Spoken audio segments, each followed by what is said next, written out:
So Ginger had her baby a couple nights ago, and just to nip it in the bud about the absolute crazy amount of threads and videos and whatever that's being made about the fact that I helped her and about how I'm just freaking terrible for helping her and I don't know what I'm doing and blah, blah, blah, blah, blah. So to those who are just being hateful, I don't really care what you think because you're just going to be hateful regardless. But to those that want to hear why I decided to help Ginger or I decided to help Kennedy or whatever, here's why. So first of all, I don't help every mare. I have videos of mares literally not being helped whatsoever, and I get hate on those for not helping. Let me just mind you. I've had mares that have their babies before I even get down there, right? But if I'm down at the barn, if I'm lucky enough to catch a mare having her baby, and you know, they're laying down, they're either pushing and you know the baby just keeps going back in, or they just kind of get stuck at a spot where like they're really not progressing. You know, sometimes I'll choose to go lay a hand on there and just hold. I never pull. I have not had to pull one. Now, emergency situations, my dad actually had to pull one a couple of years ago because it was in a terrible position, like actual dystocia, like leg hung absolutely back. It was really, really scary. I have not had to do that. I don't do that. So whenever you see me have both of my hands on their front legs, all I'm doing is like keeping it from retracting back in and mama losing progress. So here's the thing. A lot of you said in the comments, the ones that were being hateful, that, oh my gosh, it was totally on my bingo card that Katie would help within 5 minutes of seeing the mare. That's like within 5 minutes of the video you saw. Like, I don't know if it's come to your attention yet that social media is edited. And like, I'm not gonna just leave 10, 20 minutes of just the same crap going over and over and over again, right?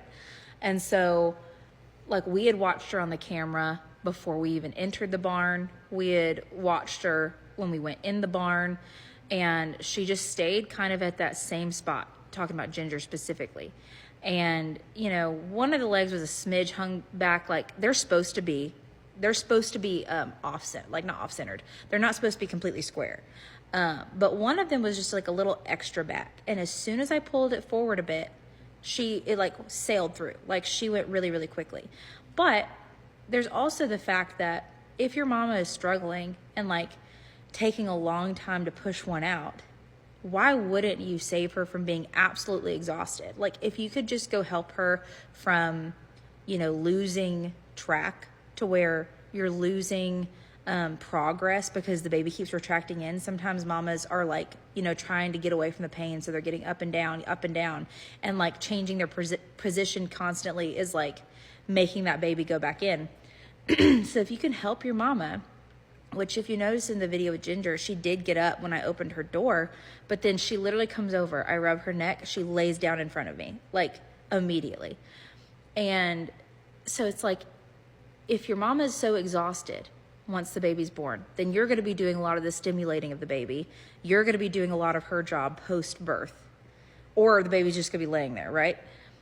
Or if you helped a smidge, like I said, not always, but if you helped a smidge when she was getting really tired, then she'll have that energy to take care of her baby.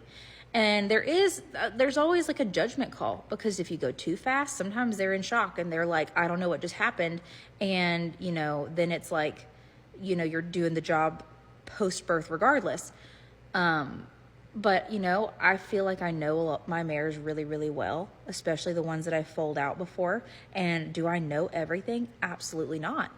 But I think it's absolutely ridiculous for people to think that from the 22-minute full-length video on YouTube that includes half of it being the vet visit, that you think you saw that entire labor process, that you think you saw every minute of decision making or things that led up to me making the decision to help her whether I don't, right?